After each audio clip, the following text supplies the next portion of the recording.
The funny thing is that designers actually have a feeling that there is enough of business people out there. So the way we will try to balance this out, these two perspectives, is like there's enough of people who only think about how to make money. I'm just gonna care about how I can create value.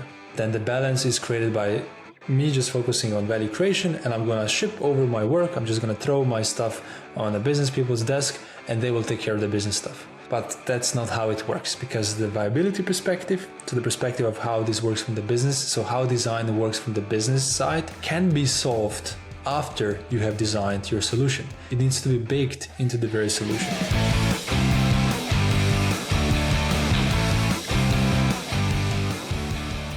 Hello and welcome to another episode of Brave UX. I'm Brendan Jarvis, Managing Founder of The Space in Between, the behaviour-based UX research partner for enterprise leaders who need an independent perspective to align hearts and minds, and also the home of New Zealand's first and only world-class human-centred research and innovation lab.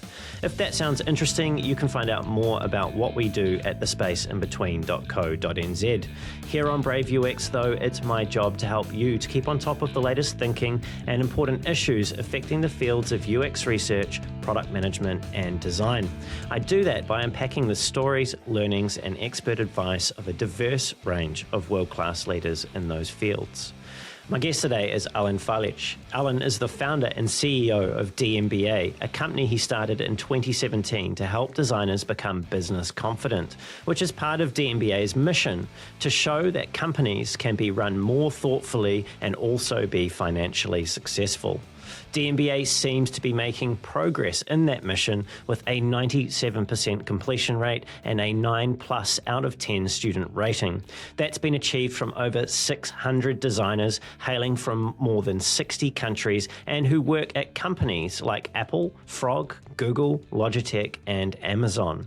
Before founding d.MBA, Alen was a business designer at IDEO in Munich, Germany, where he practiced human-centered design while working on digital experiences, services, physical products, and new ventures for Fortune 500 companies. Alen is a generous contributor to the field, sharing his insights freely through d.MBA's podcast and other online resources. He has also been a guest on the Disco, Design MBA, and Bonanza podcasts, as well as contributing his thoughts to UX Collective on Medium. And now he's here with me for this conversation on Brave UX. Alen, hello, and a very warm welcome to the show. Thanks, Brendan. I think you've done a very thorough research of where I've been, and which podcasts I've been at. So looking forward to this conversation. It seems like you've done your research. I've given away all my tricks now, all my tricks. Hey, Alen, one of the things that I discovered about you was that your home country is that of Slovenia. As it would turn out, is a even slightly smaller country than my home country of New Zealand, which I thought was one of the smaller ones. There's around 2 million people in Slovenia. What is Slovenia best known for? Ooh, that's a good question. I mean, at this stage, I think it may be our superstar basketball player, Luka Doncic. He plays for Dallas Mavericks. He's been like a top NBA player for the last 3-4 years. I guess more people would know about him than about the country itself. Perhaps that's one thing.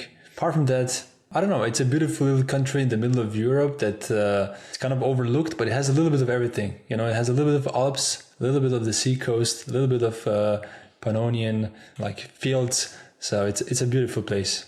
It certainly looked like one. I did have a little cheeky Google and saw some of the images. It's it does look like one of those places that you could easily get lost in.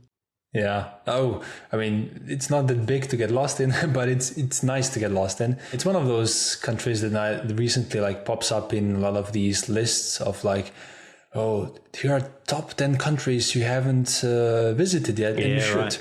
Yeah, it's like there's like second tier popular destinations in Europe because now a lot of people have been to Paris, Amsterdam, Berlin, and they're looking for new destinations. I can just attest to it. It is a really cool destination for tourists, but even more so for living. Just to give people some geographical context, it borders on its southern borders Croatia, and then south of Croatia is Bosnia and Herzegovina. And I noticed on your LinkedIn profile that you also speak Bosnian. And so I wanted to ask you about that. I assume you've got Bosnian heritage.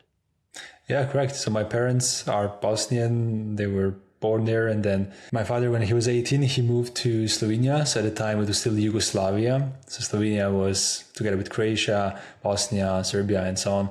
It was one country.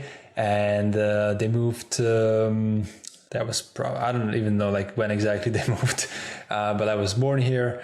But yeah, we visit every year. So it's like a 6-hour drive back to Bosnia, and we have basically all of our family there. Yeah, I was going to ask, do you make a return? And clearly you do, you go regularly. What is it like going to a country that you've obviously got quite close ties to, but that you weren't born in, and a country that has been through somewhat of a tumultuous period over the last 20 years? Is there a certain feeling that you get when you cross back into your, I suppose it is your father and your mother's homeland? No, definitely. I mean, the funny thing is when I was, I don't know, between 10 and 15, and we would frequently go back 2 times, 3 times a year. When I went to Bosnia, they would refer to me as Slovenian. When I was in Slovenia, my schoolmates here would refer to me as Bosnian. So, it's like that identity, like who am I? What am I? But yeah, I mean, Bosnia was unfortunately really struck by the war. And there's still a big difference. I mean, politically, it's not in the best shape. Economy is not in the best shape. So when you go there, you do see a completely different, like, basically society and economy and how this works. So it just gives you a perspective on how people live differently. And it's basically just 400 kilometer path, but it's just a huge difference. So I think it definitely enabled me to just have empathy for different situations and to be able to get myself into different shoes, which I think coming to design also definitely helps me a lot. You mentioned there, it was almost like you were describing being caught between two worlds. Your Bosnian heritage, but born in Slovenia, but they don't, or some of those people at school didn't consider you to be Slovenian, and then the same again when you go back to your parents' homeland. Where have you arrived with that in yourself? Like, how have you decided to approach that situation? Like, where have you reached so far? It's not a thing I really consciously were thinking about or trying to make a decision about. I think it's just one of those things that happens. I think I'm a combination of both. So I consider myself a Slovenian. I think, being born here, having most of my friends being Slovenian, I do consider myself Slovenian with Bosnian heritage. I have certain mindset and characteristics of a Bosnian. But yeah, so what would those characteristics? Mindsets? Yeah, what would they be? So we sometimes say like, oh, you're such a Balkan person. So this means that you just find your way through life, being shrewd and sometimes not always following all the rules, trying to not like go against the law, but just like sometimes certain rules, let's say, don't make sense. And you just find a different path. And I think that's important also for entrepreneurship to just think for yourself. So that's an example of one such thing. Maybe self-deprecating humor as well. So what you notice, one of the things you notice in Bosnia is just like, so the mindset of people is just not as positive they don't have such a positive outlook. The life has taught them that things are not going to turn for the better. That's at least the feeling you get, especially from coming from the outside in. The way people deal with this is a lot of, humor. And I think I definitely inherited some of that. Oh, good. Well, I hope to tease some of that out on this podcast with you, Alen. It's interesting you talk about the willingness to bend the rules and to sort of work around inconveniences when they don't make sense, and that being something that's useful in entrepreneurship. I can definitely see that. It's also interesting that you ended up in Germany, or you are so far, right? And what I assume is, wouldn't say rigid, but seems to be very stereotypically famous for its ability to stick to processes and to be very methodical. And I just wanted to, I suppose, understand like how your Balkanness, if you like, has fared you well or otherwise in that sort of very German, very industrial, very process-driven economy, that way of working. It's a great fit. It's a great fit because I myself also love like some kind of structure and stuff so that you understand the constraints. But within those constraints, there is still some freedom of how you behave, freedom of interpreting. And as I said, I mean, one of the main questions I always have is like, why is certain rule a rule? Because you have people who just follow the rules blindly, and you have people who like ask the why. And if you really answer the why and ask this question, you sometimes see that, oh, this same rule can also be interpreted differently. The same rule can also be fulfilled differently, or I don't think this will make sense. And you just decide to go against it, which is also a decision. So yeah, I mean, also Germany as a country, I think it's definitely known for, I wouldn't call it rigid, but it's just like it has a good structure. But once you live in it, you also see that you have Balkan people everywhere. And I don't mean literally, but like people who just think more freely also in Germany. Let's put it this way. And there's a funny story, like, where does Balkan start? If you ask Germans, it starts in Austria. If you ask Austrians, which is north of Slovenia, it starts in Slovenia. If you ask Slovenians, it starts in Croatia. If you ask Croatians, it starts in Bosnia. And this is basically going from north down to south. And Bosnians don't say anymore going for that. They accept it. They accepted their Balkan. Let's talk about, I suppose, some interesting tension that I saw, at least in your educational background, sort of maybe a bit of your Balkanness brushing up against some of the structure that exists. And in this case, it was in Austria, because you left Ljubljana, where you'd studied your undergrad, which is Slovenia's capital, and you went to study a master's degree in Vienna, which was in strategy, innovation, and wait for it, people, management control. Oh yeah. Right. And and the first half of that degree to me was like, oh yeah, that's definitely, that sounds really exciting. That sounds very like design minded. And that second part, management control, sounds a little bit scary, Clashing. frankly. Yeah, maybe a little bit Austrian, a little bit German.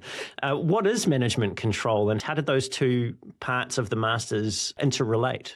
I mean, if I'm completely honest, I was so disinterested in the second part that I don't even remember. It's just one of those things that you go through. I was super interested in strategy and innovation, and I couldn't care less about like managing corporations and controlling processes and so on. So, I mean, that's my answer. I don't really even like have a good answer to it, because that's one thing that people don't realize is if you go and study business, there are two different paths. You can study business and you can study economics. Some schools, and most schools, at least abroad, are called like business schools, and some are even called economics, like London School of Economics, but most are called business schools. But usually, as far as I know, you can study both of these paths. So one is business, is like, how do I do business? And economics is more like, how to understand economy of a country, how to understand economy, how it works. I was definitely more interested in the business side. And then even within the business side, you have these different paths. So you can go into strategy, you can go into entrepreneurship, you can go into finance, you can go into, finance is part of economics. There's so many different paths. So strategy was definitely something that I was interested since always into. So I more remember from that part of the program than the management control part. Yeah, and this program, I understand, it took you to some pretty interesting places, or to one interesting place in particular, and that was to a role at IDEO. So after you finished, you went to work in Berlin there as a business designer. Yeah, I was in Munich actually. Oh, right. But it's a funny story. So while I actually did my undergrad in Ljubljana, and that was a program entrepreneurship. And one of my professors was, for half a year, she taught, so her name is Anja Nabergoj, and for half a year she taught in Ljubljana, and for half a year she taught in Stanford. And obviously one of the things she brought to us in Ljubljana was design thinking. So in a business school, we were taught design thinking class. It was interwoven into all classes, but obviously there was also one called design thinking. And I don't know, I just really hit it off with the professor. And when she heard that there was an opportunity for like business design internship at IDEO, she told me about it, because if you go and study business, IDEO is not a company you hear about. It's not like a career path you would usually think about. So she told me about it. Then I checked their website. I checked the shopping cart video, which everyone has seen. And then from there, I was like, oh, that sounds like an interesting place. I then decided to get in touch, and they asked me for a business design portfolio. As a business school graduate or business school student, you don't know what business design is, and you don't have a portfolio, because no one has ever asked you to have a portfolio because you were a business It's called student. So you have a CV. And I quickly Googled what this thing is. I quickly put something together. I sent it over. It seemed to be good enough. So I got an internship and I fell in love. Yeah. You didn't fall in love for too long, though, right? You were there for a couple of years, and then it seems like you fell in love with another idea. And about this, you've said while you were working at IDEO, you described this in your own words, and I'll quote you now. You observed what was and here's the quote, a big disconnect between the design community and the business community. What was it that you saw or experienced while you were at IDEO that was symptomatic of that disconnect? Before I went to IDEO, I was just one of the 60 people in the room who was thinking about things from the business perspective. And then I transferred from a business school to a design agency, world-class design agency.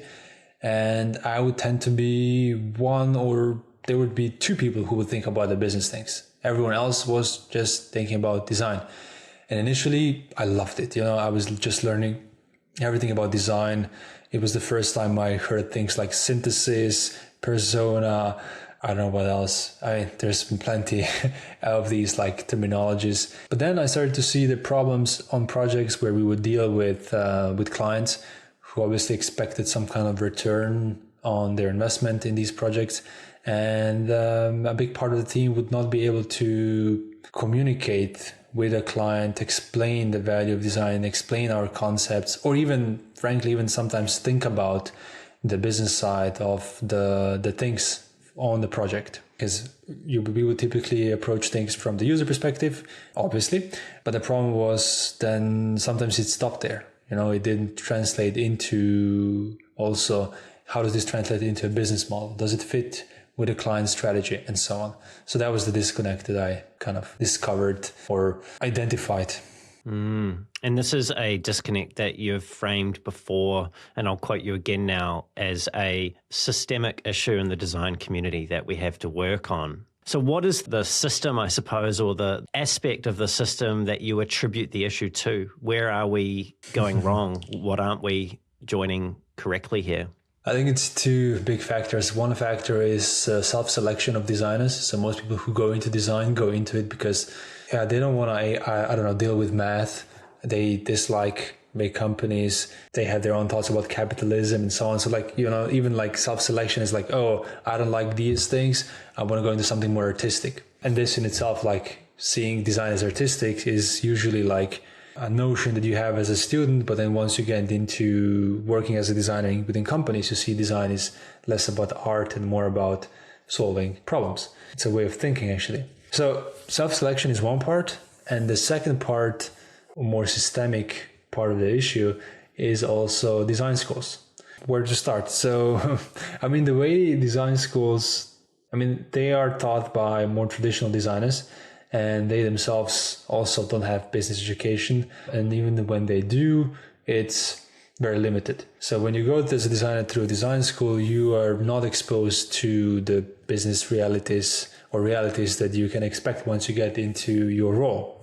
And the way design schools try to solve that is by, let's have a business course.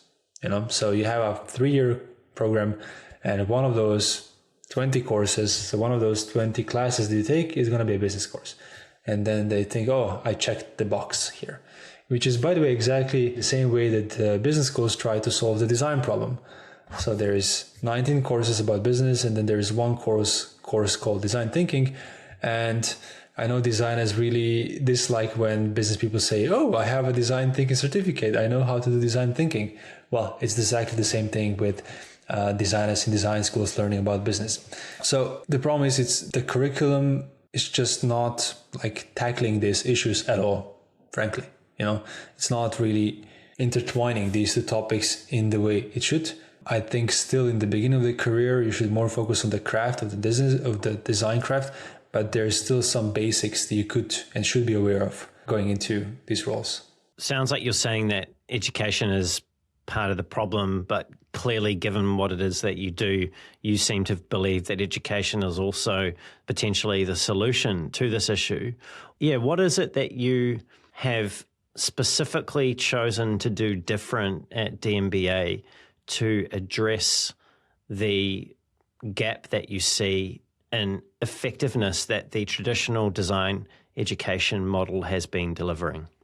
The thing that, we're basically solving the problem that design schools kind of create. The very fact that we exist means there's a problem that we're solving.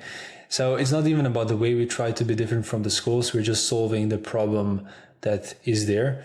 But we are trying to be different in a way that we try to create a good educational experience. So that's our kind of spin to the whole thing, which is it's an online education, and we are concerned and we try to design the thing in a way that it just works, because there's a lot of most of the online education space is just, it's not a good experience. It's basically just education content hidden behind a paywall. It's not really education. There is no interaction. There is no one giving you feedback, talking to you, which is what all of these things are required for education, which is you growing basically. So that's how we try to build our thing. It's not even like counter-positioning to design schools. This is more like us counter-positioning to all other online educations.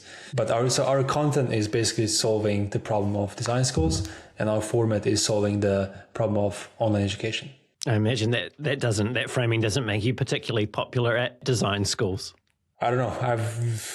I've worked a little bit with the London School of Economics, who is aware of this issue, and most of the schools are actually aware of like, hey, we do need more business education. We do want more business courses. Also because now students have started to demand it. Like, hey, we do want to know about business models and so on. So it's changing. So I don't have any feedback of my unpopularity. Best not to listen to the critics anyway, isn't it, Alen? What do they really know? Anyway, I was curious about the decision you made with d.MBA that you couldn't just pay and participate, you have to apply. How does that application, which is, of course, it's very common in terms of other higher education institutes, you can't just, put your credit card in and then start program. But how does this change the way that your students feel about their participation?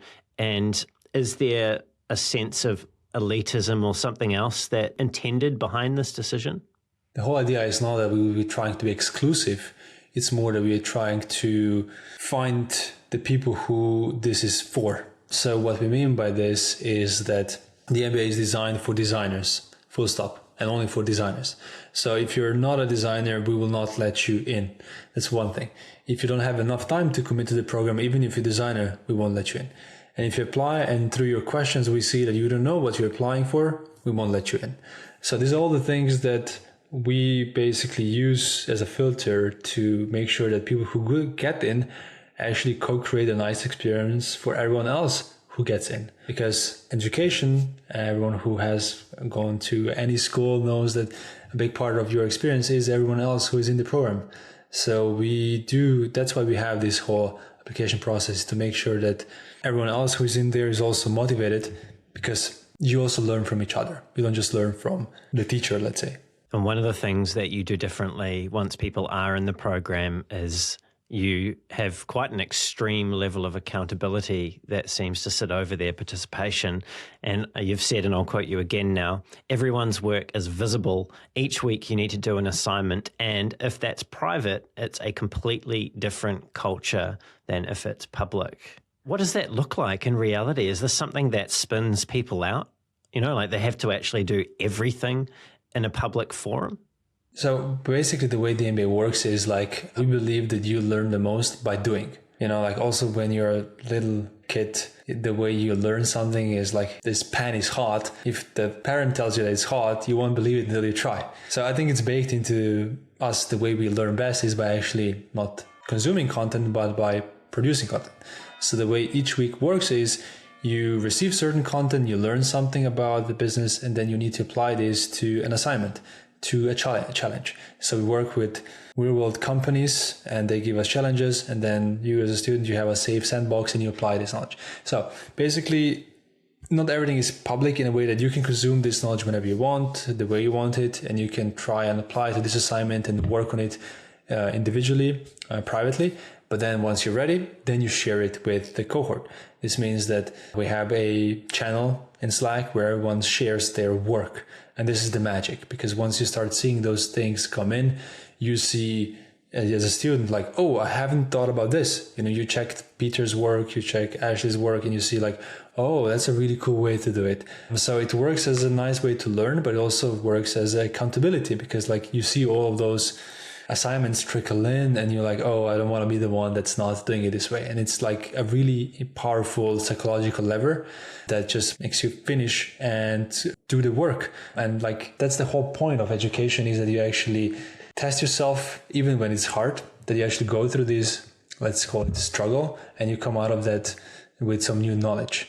And being in a group, it's just a different dynamic, and it just makes you go through this experience with just different energy, more accountability, and just more learnings. Yeah, I'm thinking about my own education, and I seem to recall that we were graded on a curve, and that means that there's a scarcity of A's, if you like, to go around, which disincentivizes your will to share your work with others, which again is like what you're talking about here is almost counter the point of education. It's counter that kind of, if I go to a bit sort of Greco-Roman on it here, it's counter that kind of academy type focus where you're there learning together. Yeah. Do people need to be warmed up to this? Is this something that it takes like the first assignment for people to really connect with until they're kind of comfortable working in this way?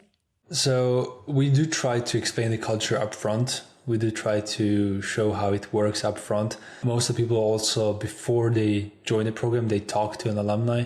Sometimes it's their friend, sometimes it's their colleague, sometimes it's just reaching out on LinkedIn to an alumni and talking to them. So most people get into it with the expectation that it's going to be this type of work, but it does take a week to just understand how the wheels spin. Like, okay, how does a weekly rhythm feel like? Consuming the content, applying the knowledge, having a weekly call where we discuss things. So it does take some time, but we have people from, as you said in the beginning, like people from all over the world, from all continents. And it just seems to be more natural to us human beings to be cooperative than to be in competition. So we don't have any issues with that, actually. So it's a very open culture, everyone's sharing, and it just plays on human nature, I think. So thinking about culture and now thinking about strategy, I've heard you describe your strategy at d.MBA, and I'll quote you again now, as our caring is our strategy. And that sounds very nice, right? That sounds particularly appealing to people that are interested in furthering their education, and loosely generalizing here to designers as well, right? But what does it actually mean, and how does it show up? What does it look like? So what this means is that, how you if you go to university or school, you can just feel like you're a number. Nobody really cares if you're gonna finish the course. Nobody cares if you show up. We try to be on the opposite spectrum of this, like, let's call it feature. So what we try to do is, obviously, going in to the program, you have an application call with a person who explains how things work. So that's the first step, where you get a feeling like, okay, there is some interaction here. But what it means within the program is that, if you, for example, would miss out on giving an assignment, we wouldn't ignore it. We would reach out and ask you, hey, do you need any help? Or, for example, we even do this at the end of each week, an hour before there is a deadline for submitting an assignment, we have a reminder for okay, these 5 people, you haven't finished your assignment yet. Do you need any help? And these are small little moments that do not happen in online education, because a lot of people have a feeling of oh, if I don't do this thing, nobody will notice. No, in the d.MBA, we will notice. And it's not just about noticing and making you finish this, but it's also about hey, did you get stuck? And if you do get stuck, then we try to help you get unstuck. Maybe with some help, some guidance. Sometimes it takes a call to help. So these little moments are the thing that make you feel seen and be seen and have the feeling of care, those things. And that's what is essential for education and for growth. You do need to be seen and have the feeling of I can trust these people and I can grow with them. And people aren't just doing this for fun, right? This is a significant investment of time and also energy and money into this. We're not just doing it for a good time. People are seeking to achieve some sort of outcome. And the way that you've framed the outcome that the program delivers is that it's an outcome of helping them to become business confident. So what does it mean, right, or what does it look like? What does a business confident designer look like? Yeah, it's a great question. So we didn't want to say that the d.MBA we were trying to find the right word, because by taking a regular MBA, the goal of a regular MBA is to turn you into a business manager. So you come from different perspectives of life and you learn enough business that you can become a manager essentially. And our promise is there's enough of business people out there. By joining the MBA, you won't be turned into a business person. You will stay a designer, but you will know more about business. And you won't have all the business answers, but you'll have much better questions. And the way we try to package this into one word is business confidence, basically. So the way this translates into real work, it means, as I said, like you having better questions, because the problem with the business topic for designers is a lot of times it's like blind spots. You don't even know what you don't know. And then you have this meeting with a decision maker and then they show up with, they ask you about, return on investment, or they use a weird word you've never heard about and you just like block, you don't know how to respond to it. So it's about having an answer, having a discussion in that perspective. And the way this then translates into concrete results, for example, is like for those of our alumni who joined, who are freelancers. So for the freelancers who join the program, they frequently said, hey, because I use business tools on projects, I can also reframe my projects in a way that I can charge more for those. Those who are in-house designers, they frequently report that they have more say in strategic topics because they can better present design topics in their work, and they can better also explain why they need more budget for their team, for example, because they can use simple spreadsheets to explain hey, if we invest in this, and by the way, I need 2 people for this, but if we invest in this, then it's going to lead to, increase in revenue or something like this. For consultants, for example, they basically just report they have similar to in-house people, so they use better language to explain the projects, but it's not just about that, but also they can use different frameworks to do research, like business research. And they can also design business models for innovation projects. And for some of our alumni, they're also looking to start their own companies. And for those, they basically need to come up with a strategy, come up with a business model. So they do need to know these topics also pretty well so that they can basically create a successful venture. You spoke about blind spots just a little earlier on there. And I want to zoom out now and rewind time a little here. And it's back to a time in Berlin at a conference or a meetup called Berlin UX UI, where you gave a talk called Good Design is Good Business. Mm-hmm. And that talk was quite insightful in the way that it exposed a couple of blind spots for 2 different groups of people here who are put together and have to work together, one being business people and the other being designers. You put forward 2 perspectives in that talk on that saying, the saying, good design is good business. The first was the point of view of designers, and the second was the point of view of business people.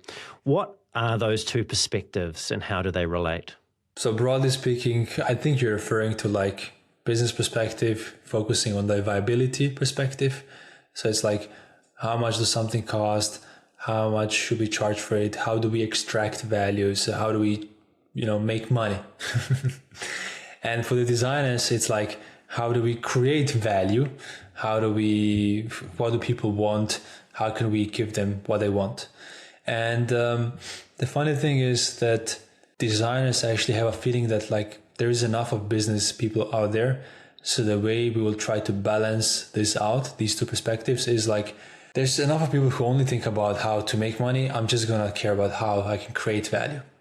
And then the balance is created by me just focusing on value creation, and I'm going to ship over my work. I'm just going to throw my stuff on the business people's desk and they will take care of the business stuff. But that's not how it works, because the viability perspective, to the perspective of how this works from the business, so how design works from the business side, can be solved after you have designed your solution. It needs to be baked into the very solution. And the story I use in the talk is from the Bauhaus masters. So if you look at their beautiful furniture, it's not just desirable from the perspective that it looks good and that it's ergonomical and so on, but it's also very viable. If you look at the way it's designed, it uses very simple shapes. It's squares, it's triangles, it's circles. Why? Because those are the easiest shapes to reproduce in a factory on scale. And that means you can produce this furniture at a low enough cost to be able to sell it at the appropriate price for the middle class, which was the goal of the Bauhaus in that era, like to modernize design, basically. The same for the colors. You know, what are the three basic colors of Bauhaus? It's blue, yellow, and red. Again, very easy to produce for factories. And you can see that if those Bauhaus meisters would only think about, let's create something beautiful, they wouldn't keep these things in mind, which were basically the reason these pieces of design became icons, because they were produced on scale and they could be produced in factories. And that meant that they were just, viable and desirable at the same time. And something that I wasn't that familiar with the story until I listened to your talk, something that I thought was also really interesting was that there is a broader international competitive lens that sparks this whole story, isn't there? There was a competitive imperative for Germany to do this. What was that imperative? How did it all come to be? Yeah, this is like a type of story I love, which is like, you see that nothing happens just because it happened. There's always a reason. And in this case, Bauhaus was born because German factories were trying to find a way to compete with, at that moment, basically the industrial champion, which was England. So they created the best products at the best prices, and the whole world wanted to have basically British arts and crafts products. And German factories were basically looking for, what can we do? It doesn't make sense to compete with English factories on the same parameter. We need to be different. And that's what the strategy is about. It's about being different. And it was basically born as a reaction to this, it was like almost going opposite to what England was good in, which was like this beautifully decorated ornamental type of products. And they went into like super simple geometric shapes, very utilitarian, but beautiful at the same time. And it worked. So German factories then basically won this game because it was more desirable and more viable to produce these products, because you didn't need to have as much handwork involved as like with the Bauhaus products as you did with the arts and crafts one. And maybe I'm simplifying this a little bit, but it also seemed to have somewhat started with a bit of ethnographic or a bit of design research, that there was a particular individual, and whose name escapes me, perhaps you'll recall, that was sent from Germany to England to understand the context, right, to inform this. What was the story there? This guy's name is Hermann. I don't remember the surname anymore. I think even in the talk, I just went with Hermann because his surname is super complicated German surname. But yeah, they basically sent a cultural spy to England to try and understand what makes the English factory successful. So they were like, hey, Hermann, here's a ticket. Just go there. Just go into factories. Try to become friend with these designers and try to understand what makes them good. And Hermann stayed there for some time, came back and said, guys, it doesn't make sense to compete with them. They are super great in creating this product that they're creating. But there's something interesting I found. So there's this new movement. I'm forgetting the whole story right now, but he found a new movement, and basically this new movement became basically the idea for the Bauhaus. And I forgot the name, but basically what happened in England, because of this super success of these big factories who created these beautifully decorated products, new wave of design aesthetics was born. And this was designers working within workshops. So they went and work within workshops with these masters of crafts.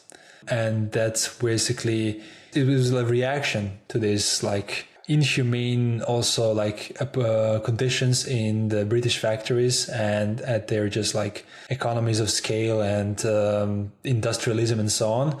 And the whole idea was, hey, let's do something more craftsy and let's create products with soul and let's create products that are more utilitarian. And so that kind of started to form in England, like on the edges. And then Herman, our spy, was like, oh, that's interesting. Let's actually industrialize this idea. So even though this was born as just a way to actually fight industrialism and capitalism, it ended up being even more industrialistic and capitalistic idea that actually won and helped Germany win over UK. And to this day, still hold the dominant manufacturing position. This is very strategic, right? This is a beautiful marriage of business and design. And one of the things that you've spoken about before is that if designers are going to have greater impact in their organizations and do what we're framing here as good design, and that being design that is good, but design that is also good for business, they need to be a bit more strategic about that. You've pointed out in a fairly recent Medium article, which is called How to Become a More Strategically Minded Designer, that being strategic and having an understanding of strategy aren't necessarily one and the same thing. So what is the difference? What's sort of the difference there that you're articulating in that article? So what I'm trying to say is, first of all, you need to understand the word strategy. And it's one of the most misused words in business. And when somebody says strategy, they mean different things. So first of all, if you want to be more strategically minded designer, you need to understand what you want, what you think this word means versus what others in your organization think when they say strategy. Is it the same thing or not? So for example, when somebody says strategy, they mostly say like, oh, I need a plan. Because strategy is like, oh, let's do big thinking, like big picture thinking. But actually, that's not what strategy actually is within business. So within business, strategy is a path to differentiation. So we're trying to take different set of actions to get to a defendable and valuable position in a market. That's what strategy is in a business. So when you say, hey, I want to be more strategic, you need to first be clear with yourself. Am I just saying, hey, I want to be more mindful of the big picture, which means I basically just need to understand how my work fits into the work of this company. If that's the case, that's easy to solve. There are two tools to use there. One is like ecosystem map. So this basically means I just try to visualize my company's business model by using three different things. I want to draw on a piece of paper all the actors, and then I want to draw all the flows. And basically we have three different flows on there. So flow of money, flow of data, and flow of goods. If I draw this, I can understand my company's business model. And then I can also understand better how are my decisions helping this business model, or are my decisions even hindering this business model? I'll come back to this point. Just first talk about the second tool. So the second tool you can use to do the big picture thinking is like profit tree. And profit tree is like, just imagine a tree. On top we have fewer leaves than at the bottom. So it's like a Christmas tree. So on top there's a profit, and then below that we have revenue and we have costs. And then even below that, we can break it down even further.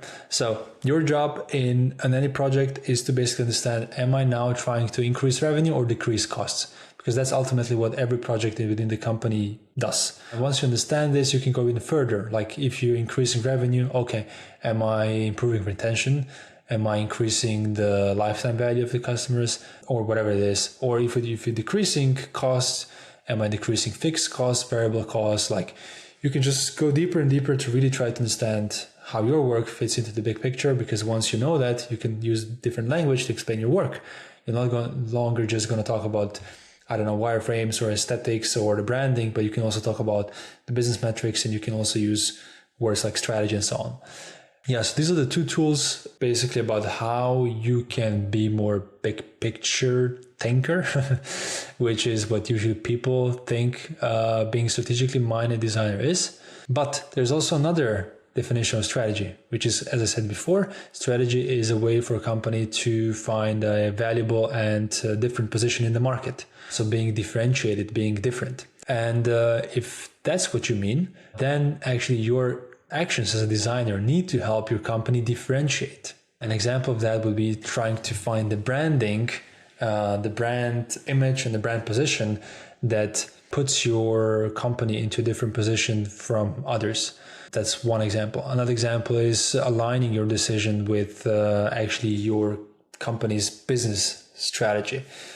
An example I have there is like, if you are non-strategically minded designer, and let's say you work for an airline, for a low-cost airline. In Europe, we have a few of those. So if you're a designer working for Ryanair and you go out and you do research and you talk to your passengers, what is the most likely thing that they'll tell you? The planes are cramped. I need more legroom. And you're going to hear this over and over again. And you're going to go back to your desk and you're going to be like, hey, everybody's telling us to give them more legroom. And you go and you propose this to your non-designer friends and they will just laugh you out of the room. And the reason why this is the case is because Ryanair is low-cost airline, and the fact that it has small legroom means that they can fit more rows onto a plane, many more rows than a traditional airline can. And this means they can have more passengers, and this means they can have lower prices. And why do people fly with low-cost airlines? Because they're willing to make sacrifice for legroom for lower price. So essentially, by us just focusing on a design perspective in this example, by actually just focusing on what users are telling us, what customers are telling us, we're actually working against the strategy and even against the customers themselves. Is it unfair to say that in that example that the business strategy is more important than the customer? I think it's a balance. Strategy ideally fits with what the users and customers want. But there needs to be a nice, beautiful balance. It's like a depth of understanding what their hierarchy of wants are, right? Because you're talking about trade-off decisions here. People are going to say, I want to be more comfortable. And you go, okay, well, we can make it more comfortable, but the fare is going to be twice as much. How comfortable do you want to be now? Yeah. So one of the things you should start doing in the user research is exactly this. It's like not just asking people what they want, but actually presenting them with trade-offs. That's what strategy is. Strategy is actually you understanding what trade-offs you as a company need to make, because those are trade-offs that customers are willing to make.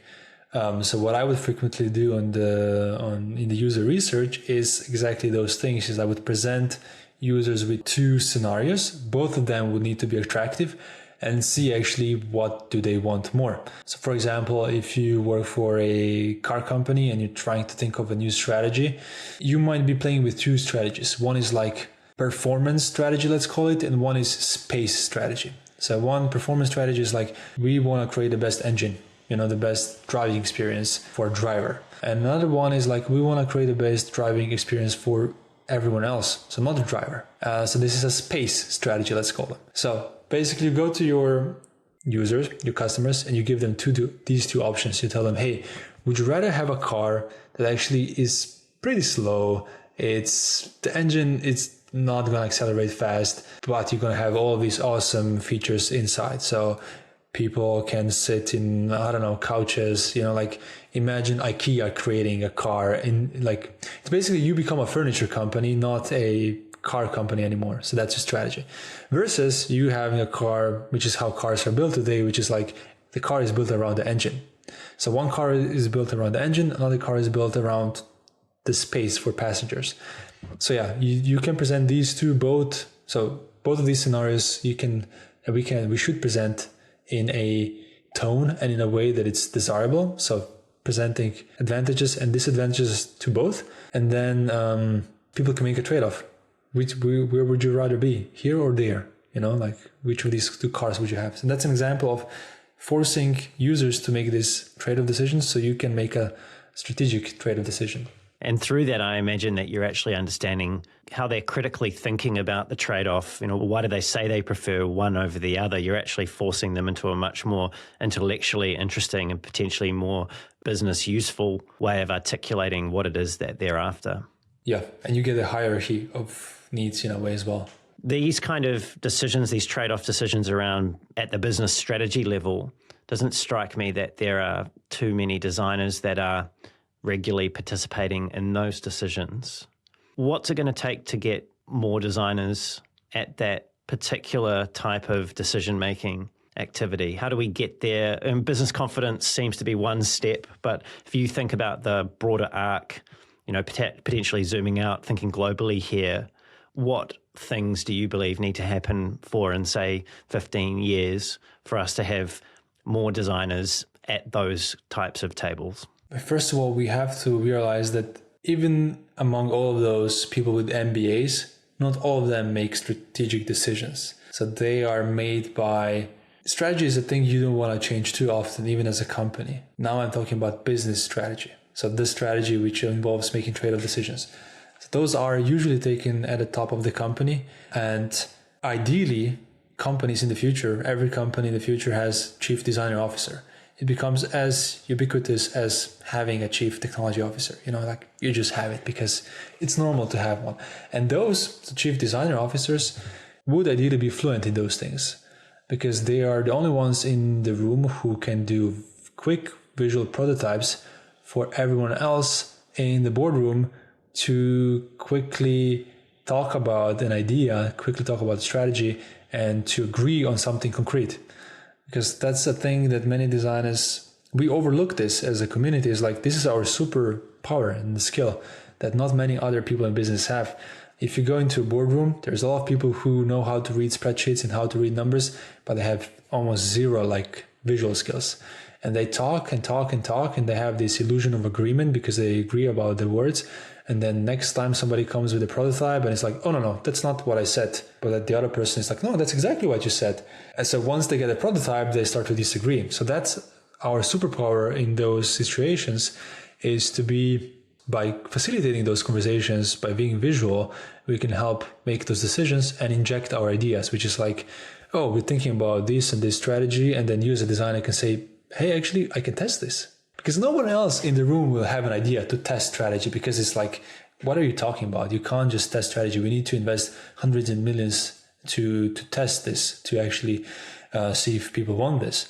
It's like, no, I think I can actually do it for 20K and just give me a month and I'll at least have some preliminary results that we can use. So that's on the top level, but most of the designers won't be taking these decisions, but they might be taking product strategy decisions. And a product strategy decision, for example, is this open or closed system? And there, again, you can do this research. So you can go and talk to users and you can see which makes more sense. You can also have two different versions of the flow and test those in a strategic manner as a trade-off.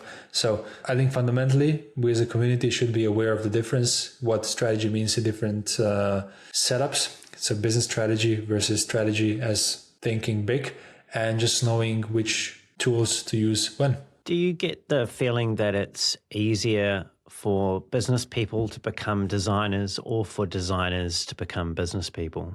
I don't know, because I started business. I had zero experience with design before I went into design agency. And honestly, I was lost for the first year. I had zero idea what's happening. Like, these people were thinking so fast, so differently from me, that I was literally lost. So my experience was not a smooth one, of transitioning from being what you call deductive thinker to being more like abductive thinker. Because what you're being taught in a business school is like, we have a problem, let's eliminate all the ideas that obviously won't work, and let's focus on 1 to 2 most promising ones and let's test those. And as a designer, you're like, no, I want to stay in this in-between zone, and I want to explore things that I know don't work, just so that I get inspired, so that I maybe find something that works in the end. And that's super uncomfortable for business people. So I think it's just such a different way of thinking that neither of these two is easy. But I don't think either side needs to actually make the switch. It's more about just being aware of the powers of each of these sides. So I think it's more about building our own bridges than about combining these two things. Perhaps talking about combining some things or building some bridges between two different things. You've spoken before about how designers sometimes have this worry that by becoming more quantitative or more analytical, using more financial data in their decision making, that in some way it might dehumanize the people that our work is for. And you've suggested, though, that by combining our qualitative data that we can draw on from our organizations from different areas of them with the more subjective qualitative data that we're more accustomed perhaps to getting by spending time with users, with the people that we're creating things for, that this can actually lead to more empathy rather than less empathy. How is that so? If you have more data, you can look at the problem from different perspectives.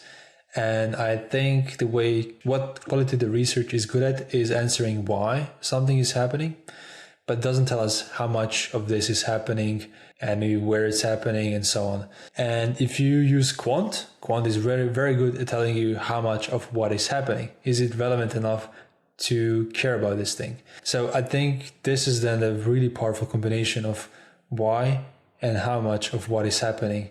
Then you have the both, because sometimes, like if you look just a lot of people who use and love dashboards and numbers, they know what's happening, but they don't understand why. And vice versa. People know why something is happening, but don't know how much of that is happening if it's relevant. And that's the eternal trouble with like design research. You go and you do 12 user interviews, and then you come and present this to business people, and they're like, yeah, but that's just 12 people, right? Yeah, that's it. Yeah.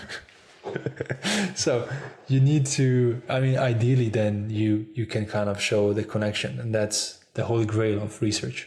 Yeah, you're touching on here something that we're laughing about, right? But this is because it is true. There's something deeply true about this. There's people that, generalizing, of course, designers on one hand, where there's a bit of fear of numbers, and then you've got business people on the other one, which there's safety in numbers. They, regardless of whether the numbers themselves are valid or right, there's a sort of implicit trust in having a large data set to quantify something. Is there some magic way of bringing these two worlds together? Like, what have you seen that actually works? Like, how can you pry open the door just wide enough to these various camps to show them that there might be, a more interesting room on the other side if they could just have a little look through and step into it? Yeah, that's a culture thing, like you within the company, there's usually a way of taking decisions, and that way of taking decisions usually comes from the way founder has done them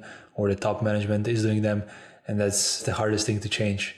Culture eats strategy for breakfast is a famous saying in business. So it's more about a culture than about like a process, because the recipe is pretty simple. Like you just need people who think differently working alongside each other and complementing insights and way of thinking.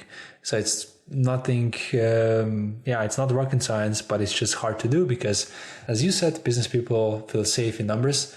And if you can show, hey, we're attacking this market because it's so big, and even if you fail, like because you use numbers, you feel safe and you probably won't lose your job. You might, but that's another story. And with designers, we're like, no, but I did 12 interviews. This makes sense. I'm super happy with taking this decision. And we feel safe in that qualitative research, It's about combining these two cultures. And basically, it's just about changing the way we take decisions. And that's the hardest thing to do. So if anyone's listening and has this chance, it's more about opening up to different data sources. So for example, like after every d.MBA intake, we do extensive research. So we do interviews, we do survey, we talk to people, we also gather behavioral data. So how do people behave during the intake? And then we combine qualitative and quantitative research to see what's going on. So we try to have different perspectives to then synthesize and make a decision what to change and what not to change.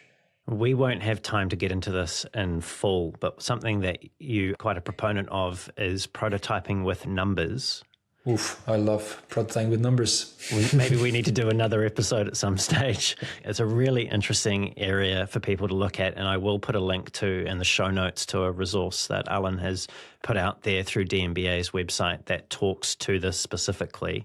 Now, as part of this, though, you've talked about the idea of, or the importance of, prototyping with what you've called wrong numbers. So if we're talking about getting at truth here, or getting a more objective view of what truth may be by using different types of data to achieve that, what are wrong numbers, and what essentially is their purpose? Are you referring to the fastest way to get to right numbers is using the wrong numbers? Is that the thing? Or I believe so. Yeah. So first of all, what is prototyping with numbers? So the same way that we as design community use wireframes, black and white logos, service journey maps, and so on. These are prototypes.